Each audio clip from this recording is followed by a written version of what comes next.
नमस्कार, स्वागत है आपका। मेरा नाम है ऋषि कुमार और आज हमारे साथ जनपद अमेठी के वरिष्ठ शासकीय अधिवक्ता जो हैं राजस्व राजेंद्र प्रसाद शुक्ला जी हैं।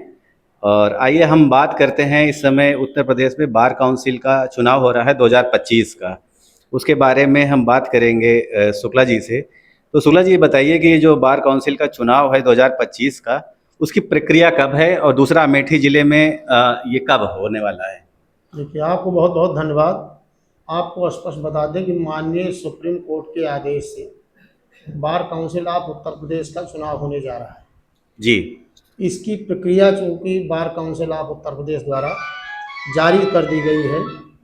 अंतिम मतदाता सूची का प्रकाशन 27 नवंबर को है। जी।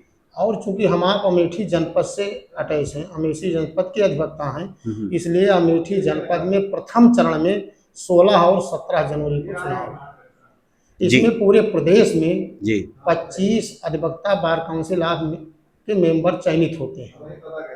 उन 25 अधिवक्ताओं में जो वरीयता क्रम में सबसे अधिक मत 25 अंक तक पाता है, 25 तक उन्हीं को विजयी घोषित किया जाता है।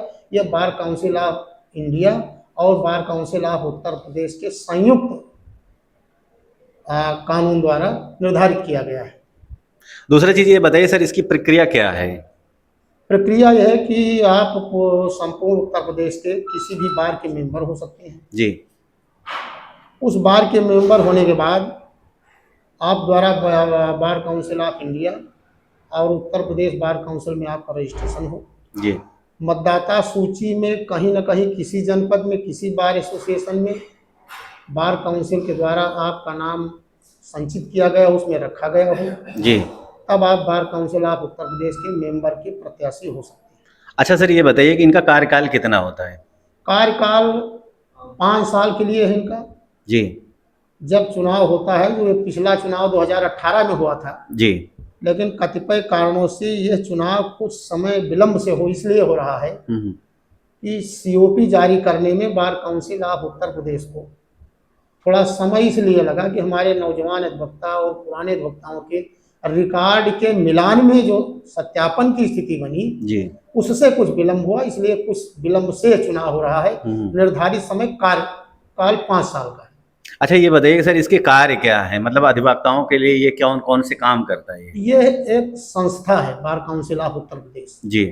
इसमें जो भी अधिवक्ता वकालत पास करके रजिस्ट्रेशन कराते हैं, जी, उनका रजिस्ट्रेशन होता है। उनके रजिस्ट्रेशन के बाद बार काउंसिल का हर जिले में गठन होता है बार एसोसिएशन का। जी। बार एसोसिएशन का काम ये है कि अधिवक्ताओं के रजिस्ट्रेशन के बाद उनके बैठने के लिए, उनके द्वारा निर्धारित कानून के लिए, उनके अधिवक्ता कल्याण निधि के लिए, अधिवक्ताओं के कल्याण के लिए हमेशा संघर्ष करना ही जो चयनित मेंबर होते हैं उनका कार्य होता है। सर अच्छा, एक चीज़ और बताइए कि क्या ये इसमें राजनीतिक दल भी भाग लेते हैं या उनका कुछ समर्थन वगैरह होता है, कुछ होता है क्या देखिए, ऐसा? संपूर्ण उत्तर प्रदेश में या बार काउंसिल ऑफ इंडिया के चुनाव में कोई भी राजनीतिक दल जी। जी। अपना प्रत्याशी घोषित नहीं करता है। जी। लेकिन चूंकि अधिवक्ता एक जागरूक प्राणी है, जी। जी। और कहीं न कहीं सरकार के संगठन से भी उनका अटैचमेंट रहता है। जी। जी। जी। तो अप्रत्यक्ष रूप से समर्थन होता है, लेकिन पार्टी का प्रत्याशी कोई भी दल नामित नहीं करता है। जी। तो मतलब इसका मतलब ये है कि जो बार काउंसिल का चुनाव होता है, वो अधिवक्ता हितों की रक्षा के लिए जो है वो अपना एक अध्यक्ष चुनता है। अध्यक्ष चुनते हैं। जी। वो अध्यक्ष हमेशा अधिवक्ताओं के कल्याण के लिए, उनकी सुविधा के लिए, जी। उनके रहने, उठने, बैठने की और उनके हित में कौन सा कानून किस समय सरकार के माध्यम से लाया जा सकता है, जी, कल्याणकारी योजनाएं, जी। जी। उनकी देखरेख के लिए और उनके संरक्षण के लिए चुनाव होता है। चूंकि आप जो है जनपद अमेठी के शासकीय अधिवक्ता हैं, तो अपने जिले के अधिवक्ताओं के लिए कोई सा संदेश देना चाहेंगे आप?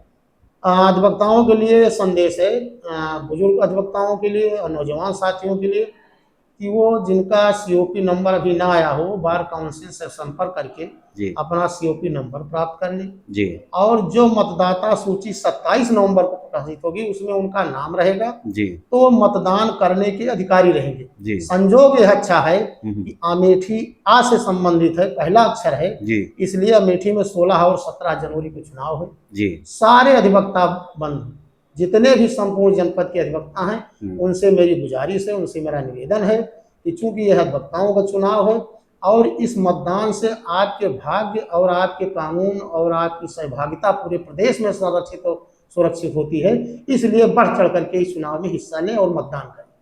आपका हमसे बात करने के लिए बहुत बहुत धन्यवाद sir. Thank you. Thank you, धन्यवाद।